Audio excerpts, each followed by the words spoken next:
So, you think you know Japanese food? You've seen the perfectly sliced sashimi, the meticulously crafted rolls, and maybe even slurp down a bowl of tonkotsu ramen. Sushi bars with their hushed reverence and artistic presentations, kaiseki dinners, those multi-course culinary journeys that showcase seasonal ingredients and refined techniques, ramen bowls, a comforting and customizable staple that warms the soul. These are all fantastic glimpses into Japanese cuisine. But forget all that for now. We're about to dive into something a little different, a little more real. We're heading to the Izakaya, the Japanese answer to the neighborhood pub. It's part pub, part tapas bar, all Japanese. Think of it as a place where you can unwind after a long day, grab a drink and share some delicious food with friends. It's loud, lively, a place where conversation flows as freely as the sake. And it's the heart of after-work relaxation for many Japanese people. It's where they go to de-stress, catch up, and enjoy some well-deserved downtime. Izakaya literally means stay-drink place. A pretty accurate description, wouldn't you say? It's a spot to unwind, eat, and connect with friends, colleagues, or even make new acquaintances. The atmosphere is always welcoming and convivial. Here, food isn't just a sidekick to drinks. It's not an afterthought or a mere palate cleanser. It's a co-star, an integral part of the experience. Expect a parade of small, shareable dishes, each one designed to complement your drinks and spark conversation. Think grilled skewers, perfectly seasoned and cooked over charcoal, savory pancakes loaded with toppings and drizzled with flavorful sauces, fried chicken, crispy on the outside, juicy on the inside, and salty snacks like edamame and seasoned nuts, perfect for nibbling between sips. The style is called atsumami, and it's all about creating a symphony of flavors that enhance the drinking experience. These are bold, salty, savory bites that keep you sipping, encouraging you to try new drinks and savor every moment. What sets the Izakaya apart? Its soul. It's more than just a place to eat and drink, it's an experience. It's a social, buzzing, come-as-you-are space where everyone feels welcome. The menu is a playground, a chance to explore a wide range of flavors and textures. From simple veggies to adventurous bites, all meant for sharing and creating a sense of community. Why should you care about all this? Because Izakaya cooking is one of the most fun, accessible ways to bring the flavors of Japan into your own kitchen. It's a fantastic way to enjoy Japanese food at home with friends and family. There are no rigid rules, no complicated techniques to master. It's just delicious, unpretentious food designed for sharing and creating good times. Today, we'll stock the pantry with essential Japanese ingredients, tool up with the right equipment, and master a few classic Izakaya dishes. By the end of this crash course, you'll be ready to host your own Izakaya night and impress your friends with your newfound culinary skills. Get ready to say, kanpai. Before we start, let's get your kitchen Izakaya ready. You don't need fancy gear, just a sharp knife, a heavy skillet, cast iron is perfect, and a saucepan for sauces. A deep fry thermometer is your secret weapon for crispy, non-greasy results.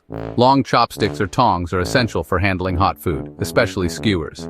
Bamboo skewers are a must. Soak them for 30 minutes to prevent burning. Small bowls for sauces and seasonings keep you organized. Mise en place is key. A fine mesh strainer or spider skimmer helps with frying. A grater, like a microplane, is perfect for ginger and garlic. With these tools, you're set to cook like an Izakaya pro. Let's get cooking. The secret to Izakaya flavor? 5 pantry staples: soy sauce, mirin, sake, rice vinegar, and dashi. Soy sauce is your backbone. Get a good, naturally brewed Japanese brand. Mirin adds sweetness and shine. Look for Han Mirin for real depth. Sake isn't just for sipping, it tenderizes meat and deepens flavor. Rice vinegar brings gentle acidity, balancing rich and salty notes. Dashi is the umami-packed broth behind countless dishes. Use instant powder for convenience. With these, you can build marinades, glazes, and broths that taste authentically Japanese. Stock your pantry with these essentials. You're ready to unlock the flavors of the Izakaya. Let's put them to work. Next up, the iconic yakitori. Grab your skewers. Time for yakitori, the Izakaya classic. We're making negama juicy chicken thigh and scallion, skewered and grilled. Use skin-on chicken thighs for flavor and crispiness. Cut into 1-inch pieces. Slice scallions into 1-inch length. Match the chicken for even cooking. Thread chicken and scallion alternately onto soaked skewers. Don't pack too tight. Season with salt and pepper. For the tear sauce, simmer 1/4 cup soy sauce, 1/4 cup mirin, 2 TBSP sake, and 1 TBSP sugar until glossy. This sweet savory glaze is what makes yakitori irresistible. Skewers ready? Sauce ready? Let's grill. This is simple, social food at its best. Grill, baste, repeat. The result smoky, juicy, and packed with flavor. Let's cook. Preheat your grill or skillet, medium-high heat. Lightly oil the pan, then add your skewers without crowding. Sear 3-4 minutes per side, flipping once browned. Baste with tare after the first flip, then flip and baste again. Repeat for a few minutes, building up a glossy, caramelized glaze. Chicken's done when juices run clear. Sprinkle with shichimi togarashi for a spicy kick. Serve hot, straight from the grill. Eat right off the skewer. Provide a bowl for discarded sticks. Pair with cold beer or sake. The combo of juicy chicken, sweet scallion, and sticky glaze is pure Izakaya magic. Share, savor, repeat. Ready for the next dish? Next up, agadashi tofu. This classic Japanese dish is a true testament to the beauty of simple ingredients, transformed into something truly extraordinary. It's a crispy, silken delight.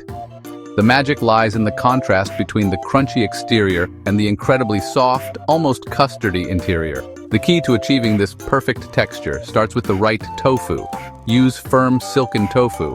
This type of tofu holds its shape well during frying, while still providing that signature melt-in-your-mouth texture we're looking for.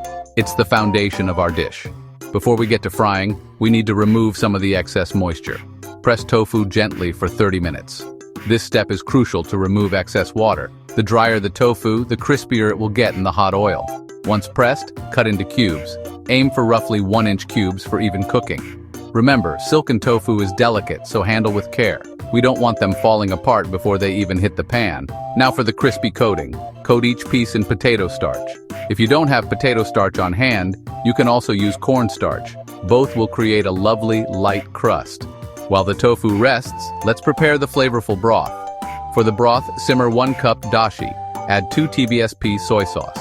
This will provide the salty, umami base for our broth. And 2 TBSP mirin. The mirin adds a touch of sweetness and balances the saltiness of the soy sauce. Once combined, keep it warm, don't boil. We want to maintain the delicate flavors of the dashi. Now it's time to fry. Fry tofu cubes in 350 degrees Fahrenheit oil. Make sure the oil is hot enough to get a good crisp. Keep an eye on them and fry until golden and crisp. This is where the magic happens. This usually takes about 2-3 minutes per side. Don't overcrowd the pan. Fry in batches if necessary. Once golden brown, drain on a rack. This allows excess oil to drip off and helps to keep them crispy. Nobody likes soggy agadashi tofu. Now for the final touch. Serve immediately tofu in a shallow bowl. Ladle the warm broth around, not over, the tofu to keep the top crisp. This is key to preserving that wonderful texture contrast. Finally, garnish with grated daikon. Add a sprinkle of katsuobushi and some freshly chopped scallions. These garnishes add a burst of flavor and visual appeal. The contrast of crispy crust and warm broth is pure comfort. It's a dish that warms you from the inside out. Eat while hot for the best texture. The sooner you enjoy it, the better the experience. Enjoy! Frying is all about timing and temperature. Use neutral oil, heat to 350 degrees Fahrenheit, and fry tofu in small batches. Coat tofu evenly, tap off excess starch, and lower gently into oil. Fry until golden, then drain on a rack. Serve right away. Crispiness is fleeting. Ladle warm broth around the tofu, not over it. Top with daikon, katsuobushi, and scallions for flavor and flair. Enjoy the crunch, the warmth, and the umami in every bite. No izakaya night is complete without edamame. We're making charred garlic chili edamame for a flavor punch. Boil frozen edamame in salted water for 4 or 5 minutes, then drain. Heat a skillet, add sesame oil, then garlic and red pepper flakes, just until fragrant. Toss in edamame, let them char on one side. Add soy sauce and a pinch of sugar, toss to coat.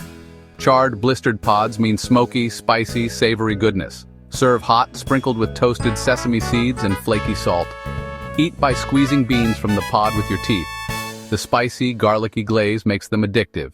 Perfect for sharing and snacking. Let's bring it all together. First, you've got yakitori, those perfectly grilled chicken skewers, glistening with a sweet and savory sauce. Each bite is an explosion of flavor, a testament to the simple yet profound art of Japanese grilling. The aroma alone is enough to transport you to the bustling streets of Tokyo. Then, agadashi tofu, delicate cubes of fried tofu swimming in a warm, comforting dashi broth. The contrast between the crispy exterior and the silky smooth interior is simply divine. It's a dish that soothes the soul and awakens the senses. And finally, charred edamame, those humble soybeans transformed into a smoky, addictive snack. The slight char adds a depth of flavor that elevates them beyond the ordinary. With these dishes, your izakaya spread is ready to transport you and your guests to a world of culinary delight. Serve everything hot and fresh, family style, encouraging everyone to sample a little bit of everything. Let the dishes mingle and complement each other, creating a symphony of flavors on the table. Dim the lights, creating a warm and inviting ambiance, and pour drinks. Perhaps a crisp, refreshing beer, some smooth, warming sake, or a Japanese whiskey highball, a sophisticated and effervescent concoction. Encourage everyone to dig in, to explore the textures and tastes, share stories, and enjoy the moment. Remember, izakaya is about connection, about fostering a sense of community, not about striving for perfection in the kitchen. The food is rustic, honest, lively, and full of character, reflecting the spirit of the people who created it. Don't stress over achieving flawless results. Embrace the char, the slight imperfections that add to the authenticity of the experience. Savor the crunch, revel in the fun of trying new things. The real magic is in the laughter, the shared stories, and the genuine conversation that flows around the table. You're not just serving food, you're curating an atmosphere, creating an experience that will be remembered long after the last bite. With a few key ingredients, a dash of creativity, and some simple techniques, you've unlocked the door to the wonderful world of izakaya cooking. Experiment with flavors, play with textures, and share your unique creations with those you love. Gather your people, your friends, your family, fire up your stove, let the aromas fill your home, and bring the vibrant, convivial spirit of the izakaya right into your home. Kanpai. Cheers to good food, good company, and unforgettable moments. For more amazing food and drinks tips and recipes, subscribe to our channel and click the bell icon so you never miss an update from us. Tell us about your thoughts in the comments section. Check out our other videos for more culinary inspiration. We love you. Until next time, keep cooking, stay adventurous.